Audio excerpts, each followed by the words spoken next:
আসসালামু আলাইকুম ওরহমতুল্লাহি ওবারাকাতু। প্রিয় দর্শক, আজ আমরা এমন একটি হাদিস নিয়ে কথা বলবো যেটিকে নাস্তিকরা বারবার বিকৃতভাবে তুলে ধরে, যেন তা রাসূল সাল্লাল্লাহু আলাইহি ওয়াসাল্লামকে অপমান করে। কিন্তু আসল সত্য জানলে আপনি বিস্মিত হবেন। এই হাদিস আসলে প্রমাণ করে নবীজি সাল্লাল্লাহু আলাইহি ওয়াসাল্লাম নারীর প্রতি কতটা সম্মান প্রদর্শন করতেন।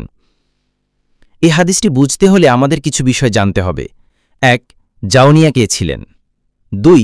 ঘটনার পটভূমি ও বিস্তৃত বর্ণনা। ৩. হাদিসটির স্পষ্ট ব্যাখ্যা ধাপে ধাপে। ৪. নাস্তিকদের অভিযোগ ও তাদের খণ্ডন। তাহলে চলুন আমরা হাদিসটি বিস্তারিত জানি। ১. জাওনিয়া কে ছিলেন? জাওনিয়া হচ্ছেন উমাইমা বিনতে নুরমান ইবনে শারাহিল। তিনি ছিলেন ইয়ামান এলাকার এক সম্ভ্রান্ত গোত্রের নারী। তার পরিবার ছিল সম্ভ্রান্ত ও রাজকীয় বংশীয় নারী। তিনি ছিলেন নবী মুহাম্মদ সাল্লাল্লাহু আলাইহি সাল্লামের প্রস্তাবিত স্ত্রীদের একজন, কিন্তু বিয়ে সম্পন্ন হওয়ার আগেই ঘটনা অন্যদিকে মোড় নেয়। ২. ঘটনার পটভূমি। নবীজি সাল্লাল্লাহু আলাইহি ওয়াসাল্লাম ইসলামী দাওয়া ও সমাজ গঠনের জন্য কিছু রাজনৈতিক ও সামাজিক বিবাহ করেছিলেন। এদের মধ্যে অনেক বিবাহই ছিল রাজনৈতিক মিত্রতা ও বিভিন্ন গোত্রের মধ্যে সম্প্রীতি তৈরির উদ্দেশ্যে। উমাইমা বিনতে নুরমানের সাথে তার বিয়ের প্রস্তাবও ছিল এমন একটি উদ্দেশ্যপূর্ণ সামাজিক বিবাহ। নবীজি তার সাথে বিয়ে করার সিদ্ধান্ত নেন। সেই অনুযায়ী নবীজি তার কাছে যান, যেখানে জাওনি একজন ধাত্রী সহকারে একটি ঘরে অবস্থান করছিলেন।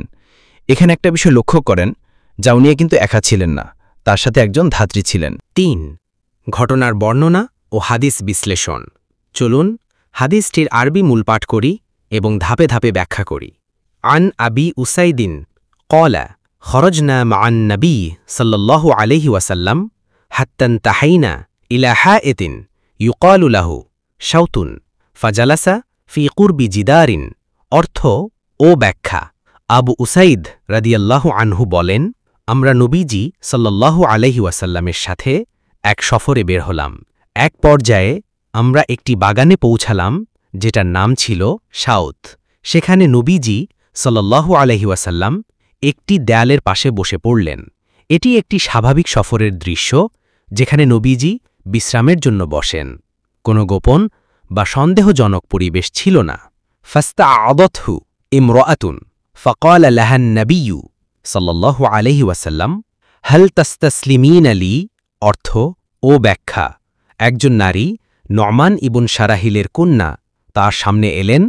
তখন নবীজি সাল্লাল্লাহু আলাইহি ওয়াসাল্লাম তাকে বললেন, হাল তাসতাসলিমিনা লি, অর্থাৎ তুমি কি নিজেকে আমার জন্য সমর্পণ করবে, অর্থাৎ তুমি কি আমাকে বিবাহে গ্রহণ করবে। ব্যাখ্যা। এটি ছিল বিয়ের প্রস্তাব। আরবিতে তাসতাসলিমিন বলা হয় কোনো নারী যখন নিজেকে বিবাহযোগ্য করে তোলে। এটিও কোরআনের ভাষা। ওয়ামরাআতাম মুমিনাতান ইন ওয়াহাবাত নাফসাহা লিন-নাবিয়্যি, সূরা আহজাব ৩৩-৫০। এটি আরবি রীতি অনুযায়ী বিয়ের প্রস্তাব। এটি কোনো যৌন প্রস্তাব নয়, বরং সরাসরি বিবাহের ইচ্ছা প্রকাশ। ফাকালাত ওয়াহাল তাসতাসলিমু মালিকাতুন লিসুকিয়্যিন। অর্থ, সে নারী উত্তর দিলেন, একজন রাজকন্যা কি কোনো সাধারণ লোকের কাছে নিজেকে সমর্পণ করে, অর্থাৎ সে নিজেকে উচ্চ বংশীয় মনে করে নবীজির বিয়ের প্রস্তাব প্রত্যাখ্যান করলেন। ব্যাখ্যা। এখানে নারী নিজেকে রাজকীয় মর্যাদার মনে করেছেন, নবীজিকে সাধারণ নাগরিক বলে অবজ্ঞা করেছেন। এটা ছিল একটি অহংকারপূর্ণ ও অপমানজনক প্রতিক্রিয়া। ফামাদ্দা ইয়াদাহু লিয়ালমাসাহা লিয়ুতুন ইনাহা। অর্থ ও ব্যাখ্যা। নবীজি তখন তার দিকে হাত বাড়ান যেন তাকে শান্ত করতে পারেন। গুরুত্বপূর্ণ বিষয়, এখানে কোনো জোরবদস্তি নয়, বরং সান্ত্বনা বা শান্ত করার চেষ্টা। সে অস্বস্তি অনুভব করছিল, তাই নবীজি তার ভয় দূর করতে চেয়েছিলেন। এখানে বোঝা যায় নারীর পূর্ণ স্বাধীনতা ছিল। সে জোরের মুখে না, বরং নিজের সিদ্ধান্তে না বলেছে। ব্যাখ্যা। এখানে লিয়াল মাসাহা মানে স্পর্শ করা, কিন্তু উদ্দেশ্য শান্ত করা বা সান্ত্বনা দেয়া। কোনো কামনার অভিব্যক্তি ছিল না, বরং তার ভয় বা উদ্বেগ দূর করার চেষ্টা। ফাকালাত আউযু বিল্লাহি মিনকা। অর্থ ও ব্যাখ্যা। তখন সে নারী বলল, আমি আপনার থেকে আল্লাহর কাছে পানাহ চাই। অর্থাৎ নবীজি যখন তাকে সান্ত্বনা বা শান্ত করতে চাইলেন, তখন এই নারী বলেন, আমি আপনার থেকে আল্লাহর আশ্রয় চাইলাম। এটি ছিল নারীর সরাসরি অস্বীকৃতি ও ভয়ের প্রকাশ, আর কিছু না। ফাকালা কদ উস্তি বিমাআযিন, অর্থ ও ব্যাখ্যা। নবীজি বললেন, তুমি তো এক মহান আশ্রয়ের কাছেই আশ্রয় চেয়েছ। নবীজি সঙ্গে সঙ্গে তার কথা মেনে নেন, কোনো জোরপূর্বক সম্পর্ক বা চাপ সৃষ্টি করেননি। তিনি কোনো রাগ বা বিরক্তি দেখাননি, বরং তার পানাহ চাওয়াকে শ্রদ্ধার সাথে গ্রহণ করেন। সুম্মা জাআ ফাকালা ইয়া আবা উসাইদিন ইকসুহা সাউবাইনি ওয়া আলহিকহা বিআহলিহা, অর্থ ও ব্যাখ্যা। এরপর নবীজি সাল্লাল্লাহু আলাইহি ওয়াসাল্লাম তার সাহাবী আবু উসাইদ রাদিয়াল্লাহু আনহুকে বললেন, তাকে 2 খণ্ড কাপড় পরিয়ে দাও এবং তার পরিবারে পৌঁছে দাও। অর্থাৎ তিনি নারীর সম্মান রক্ষা করলেন, উপহার দিলেন এবং নিরাপদে পরিবারের কাছে পাঠিয়ে দিলেন। 4. নাস্তিকদের অভিযোগ ও জবাব। নাস্তিকদের অভিযোগ, নবীজি জোর করে তার শরীরে হাত দিয়েছেন। জবাব হল মিথ্যা। তিনি শান্ত করার জন্য হাত বাড়ান, কিন্তু নারী না বলার পর সঙ্গে সঙ্গে থেমে যান। নাস্তিকদের অভিযোগ, নবীজি তাকে নিজের জন্য সমর্পণের প্রস্তাব দেন, মানে যৌন প্রস্তাব।